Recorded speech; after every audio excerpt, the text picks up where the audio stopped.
Peace, everybody. I'm the host with the quotes, JB the Oracle, and we back on Match My Smoke, the podcast. We returning with part 2 of this great interview with Victoria Williams, founder and CEO at WakeNVape. Let's dive right back into it. Now, it seems like you've learned a lot of great lessons in this time on your journey. What would you say is the top 3 lessons that really shifted the way you do business? Whoo. All right. Paperwork. Um, being paid up front. Let's see. It's I'm at I've learned some very tough lessons in this industry. We want to know about. Last year, okay? It was heartbreaking, okay? I I many years ago, I paid for somebody to actually take an infusion course to learn how to make edibles, right? And I didn't want to be in front of cannabis. I didn't want to be a face of cannabis. I had some personal things going on. I had a job. I didn't want to, you know, interlock my lifestyle with cannabis in the very beginning. So I hid behind a shield and a brand.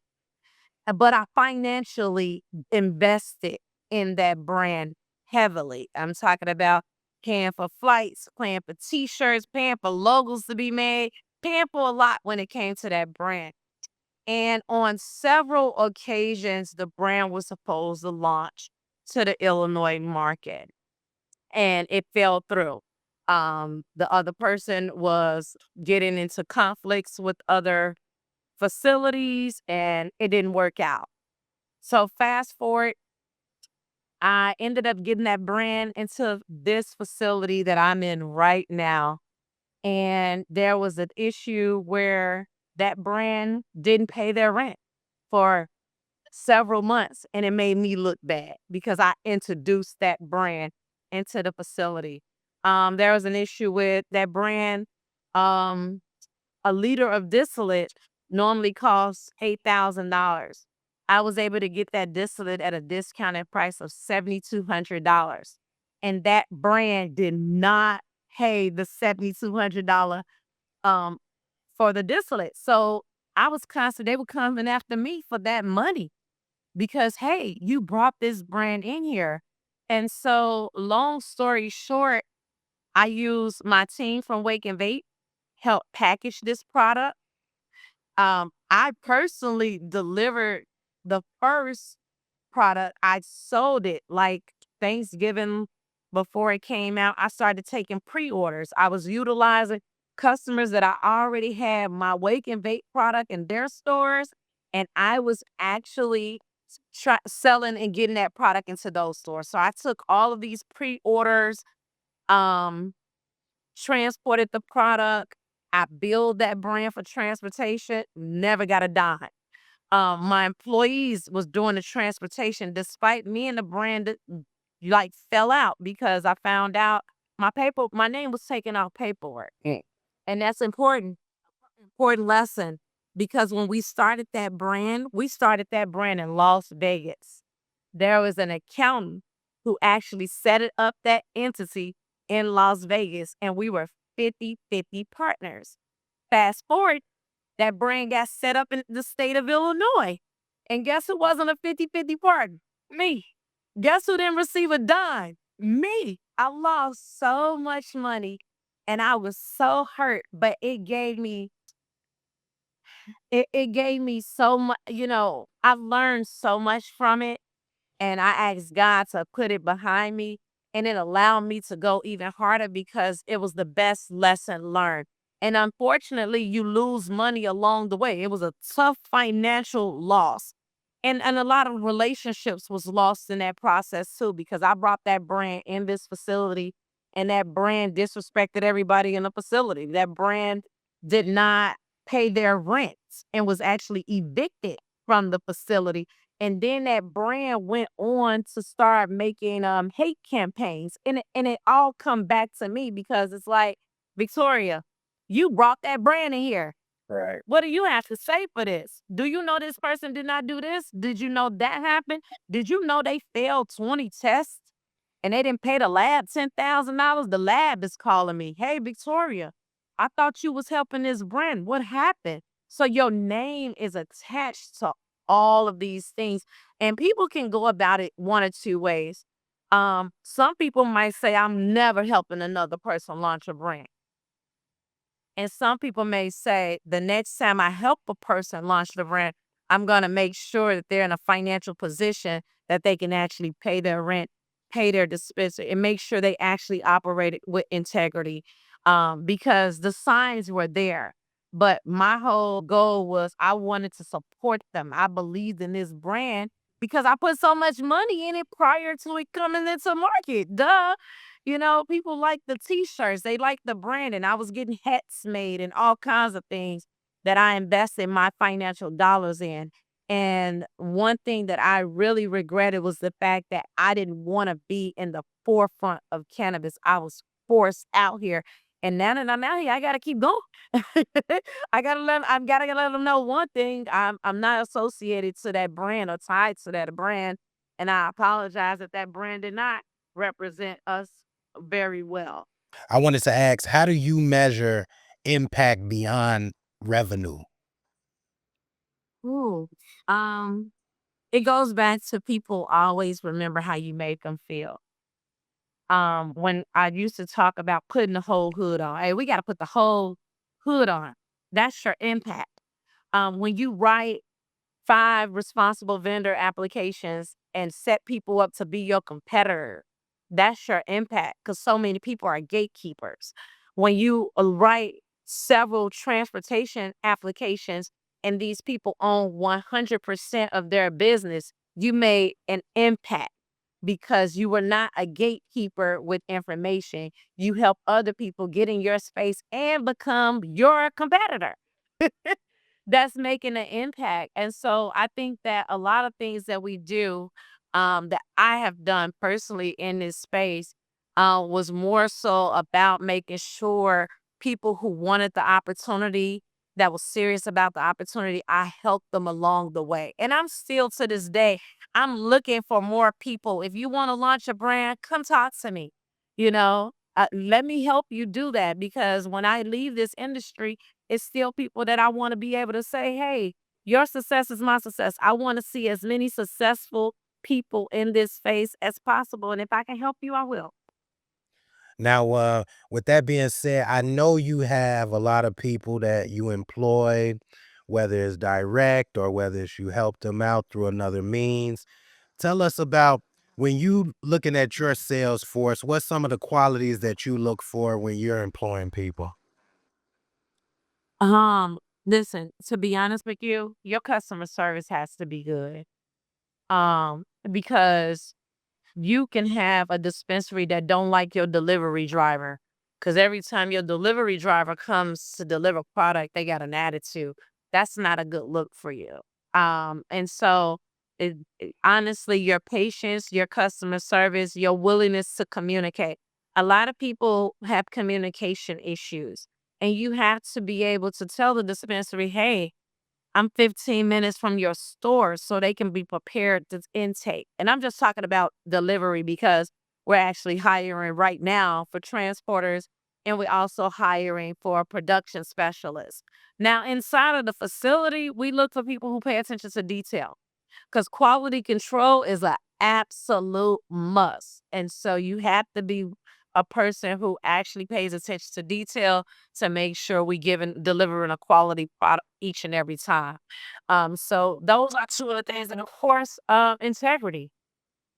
We want to make sure that you're trustworthy. We want to make sure you're not taking product and giving it to people somewhere in a parking lot. What I've heard other people have done in other facilities. Not here though. So those are some of the things that I look for: customer service, reliability. We have a strict attendance policy here. I run a strict ship. And currently, how many people do you employ currently? Currently, I have 8 employees. Okay, okay. And growing because she says she's looking for somebody, so you might want to tap in. 6. I'm looking for 6. I'm looking for 2 brand ambassadors, 2 production specialists, and 2 drivers. Look, there you go. Tap in with Victoria if you're looking for any one of those positions. Right now, where you are, you could talk to Victoria and tell her one thing, just that one piece of advice when you started out on this cannabis journey. What would that one thing be? Oh,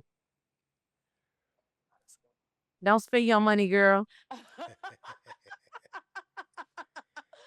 Uh, they gonna act like you ain't never helped them, baby. Don't do that. Don't do that. Make sure you independently own all of your own stuff. Do not rely on other people.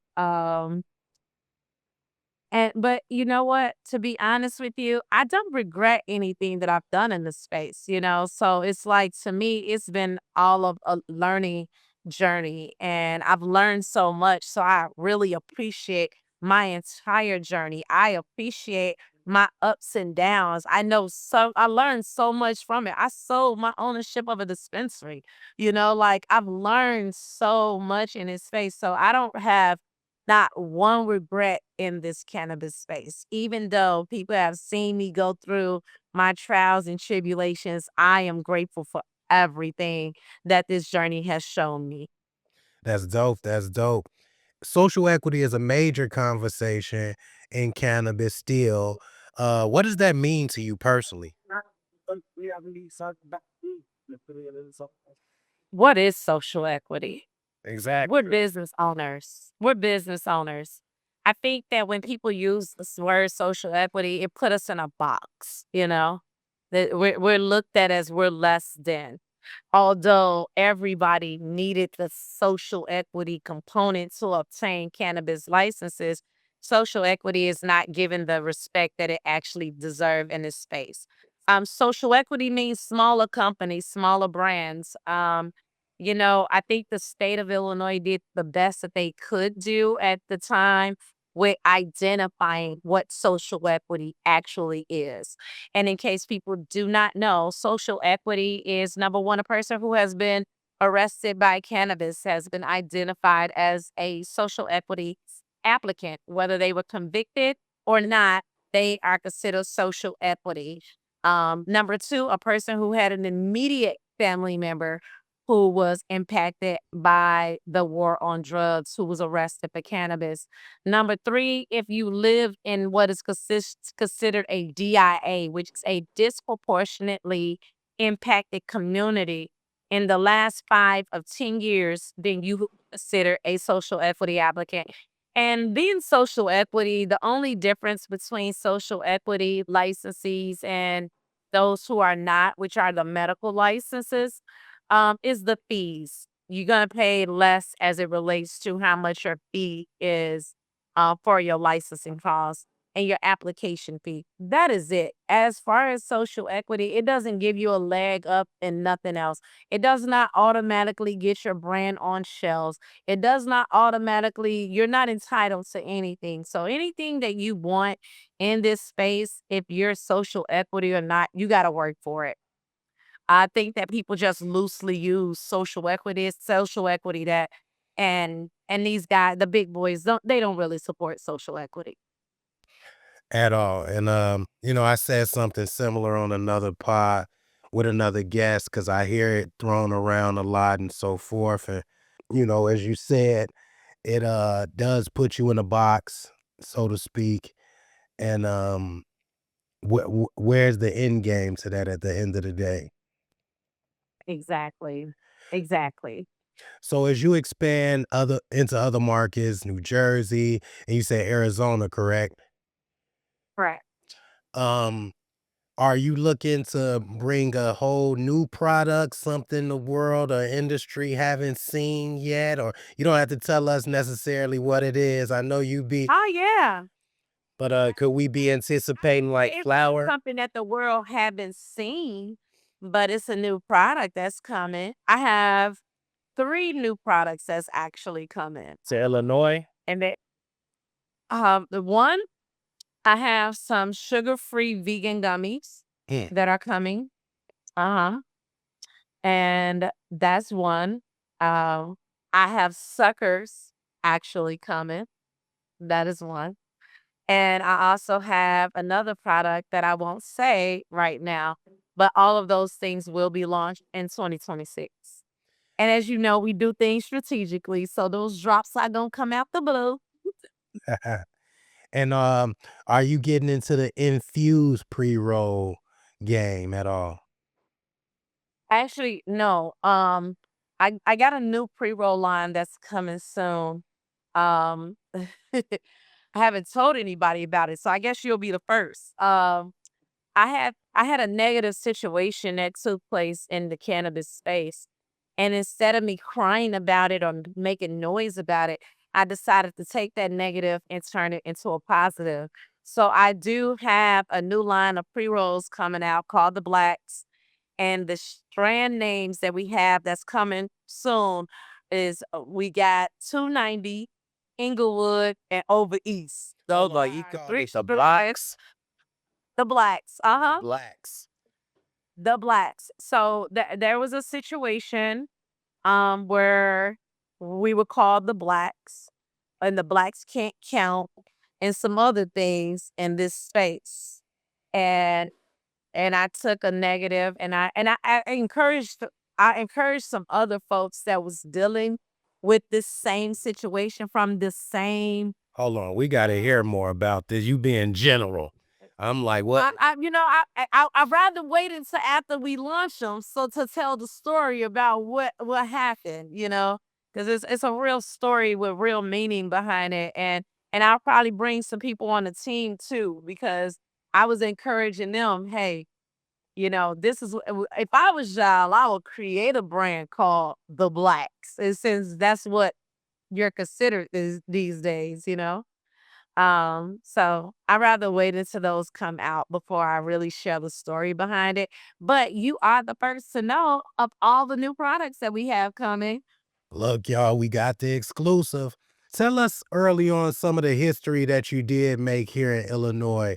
I know we spoke about it when I first met you, but tell some of the viewers who aren't familiar with you some of the history you've done from the licensing to just development to just growing in the Illinois market. Whew. All right. So September 11th, 2019, I was approved as a responsible vendor. I was one of the first in the first round, approved by IDFPR to do responsible vendor training. So for those who don't know what that is, that's cannabis education. Responsible vendor training is for people who work, who are involved in the handling or sale of cannabis. You must take this training within 90 days of employment, and it has to be taken every year. So I was one of the first who actually was approved. 2019, 26 vendors were approved, 13 were minorities, and 5 of them I personally actually helped them write and submit their application to the state for approval. Um, Also, I launched the first social equity product in the state of Illinois with my former partners at Caviar. I launched the actual caviar infused pre roll into Green Rose Dispensary. That was the first dispensary that received it, and it was in February of 2023. Oh, I gotta rewind. I was the first person to put up a social equity product in a dispensary. I put my infusion cookbooks in a dispensary. So my first product was not a cannabis product. It was actually an infused cookbook. And if anybody have the infused cookbook before December 24th of 2024, my sucker recipe is actually in the published copy of that book. So you look So Victoria that was like the the first thing. soldier boy at cannabis right now. Well, I was like, well, it's look, Soldier Boy put the YouTube game in. So yeah, I published 3 cannabis books. I published a self-published a cannabis puzzle book because if you don't know this, one puzzle a day is for memory. A lot of people go through Alzheimer's, dementia, things of that nature. People have anxiety when traveling, and a puzzle book, is a really good thing for for your memory, and it helps with anxiety. When people was traveling during COVID, I created a puzzle book. I got it inside dispensaries. So we talk about the firsts. Yeah, I put books in dispensaries. That was the first thing. I launched the first social equity products in the Illinois market, opened the first social equity craft grow in the state of Illinois, opened one of the first social equity dispensaries in the state of Illinois. I received the first cannabis transportation license in the state of Illinois and was able to monetize that license and employ Black men. Um, we have a very diverse team, but at that time, I was able to be one of the first to actually employ Black men to transport cannabis when no one else was doing it, when it wasn't popular to do so. Also, first Black woman in the state of Illinois to launch a vape line, a pre-roll line, and now our very own Jolly Ranchers. So I'm very proud of those things. And to me, it's not about being the first. Being the first just proves that it can be done. Right. It's about how many others do you help along the way while you building all of this, That's what matters, Yeah, I'm going to do this, but I want to help some more folks be able to do it. I want to be able to duplicate myself. So many gatekeepers in this industry, they are afraid to duplicate themselves because they know that if you knew the sauce, you would take off and they wouldn't be able to do whatever it is that they think they will be able to do. So they don't give information. They don't help you go to the next level. And it's like, why not? It really is enough money for all of us to eat. Right, right. And that theory isn't necessarily true. Somebody will hear you can give them the whole playbook, Phil Jackson playbook, and that won't make them Michael Jordan. Yeah. So, I mean, um, you know, where do you see your name in the books when it comes to cannabis, years from now? What would you want to be known and remembered for in this space for the time, effort, commitment, blood, sweat, and tears that you've put into this game? Mm, that's a good question. Um, Here's the deal.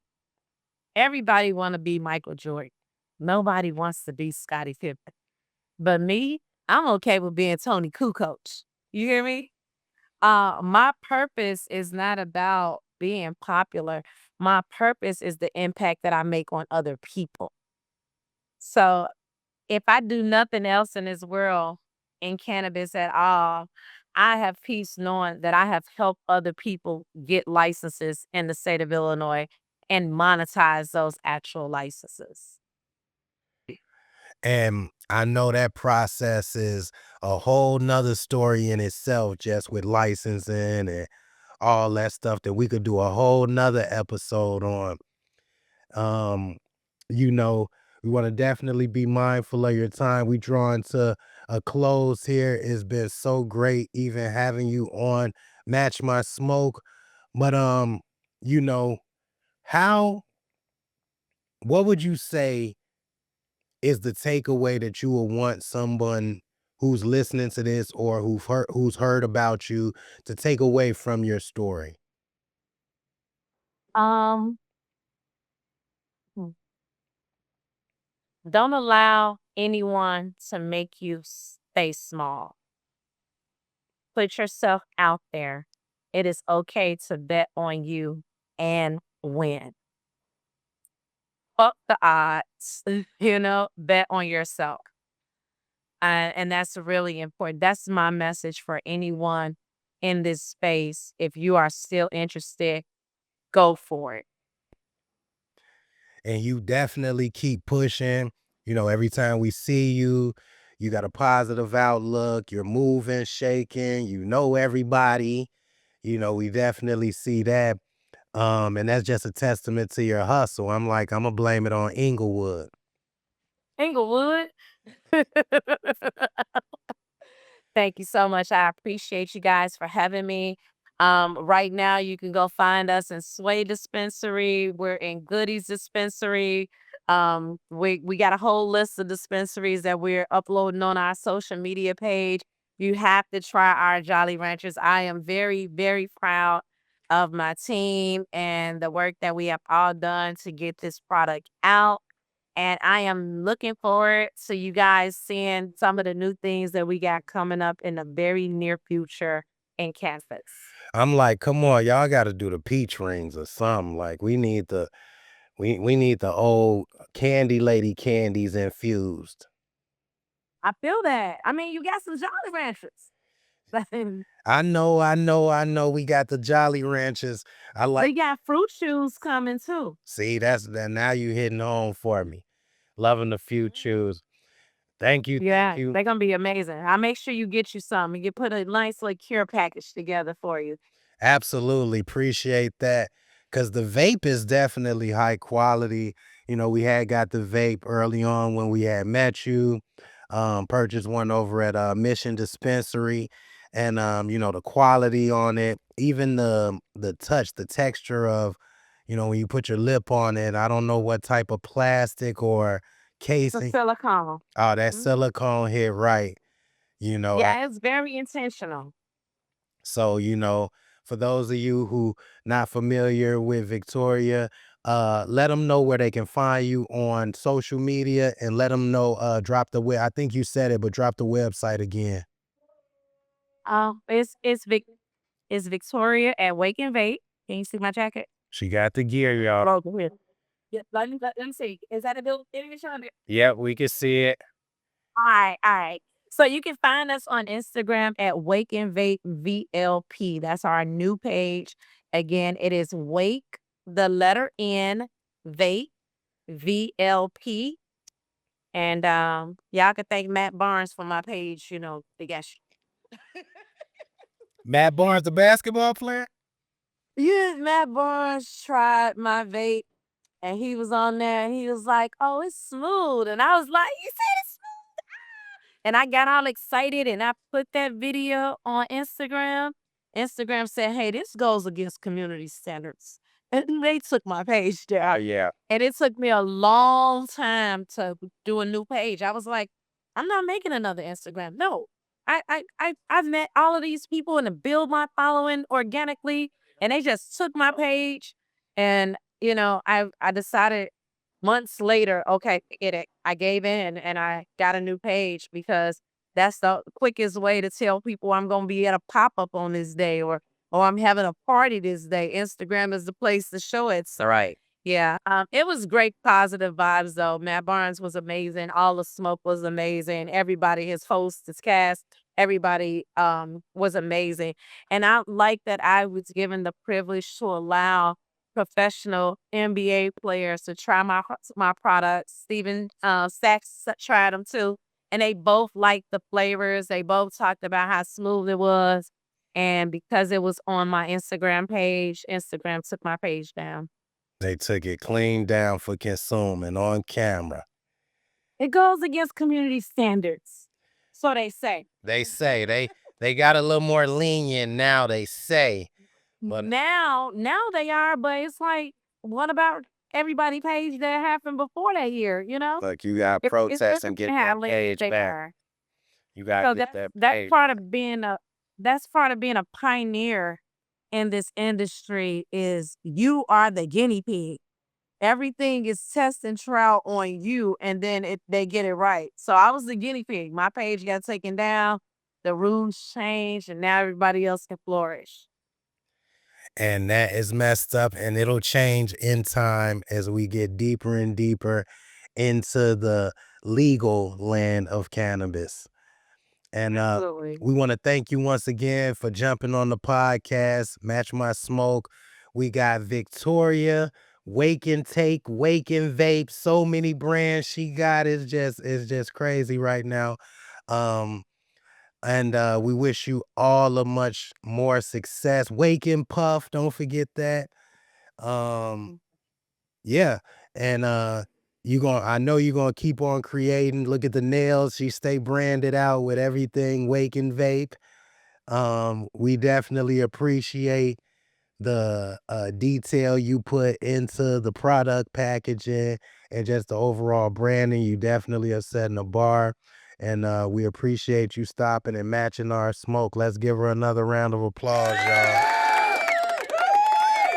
Thank you guys for having me. It's Black History Month. Go buy a black-owned brand. You heard her. You heard her right there. Go buy it. Go sell her out. All in the stores. Go Go look sell for it. it out. The list is going on Instagram. You'll find all the stores we're into.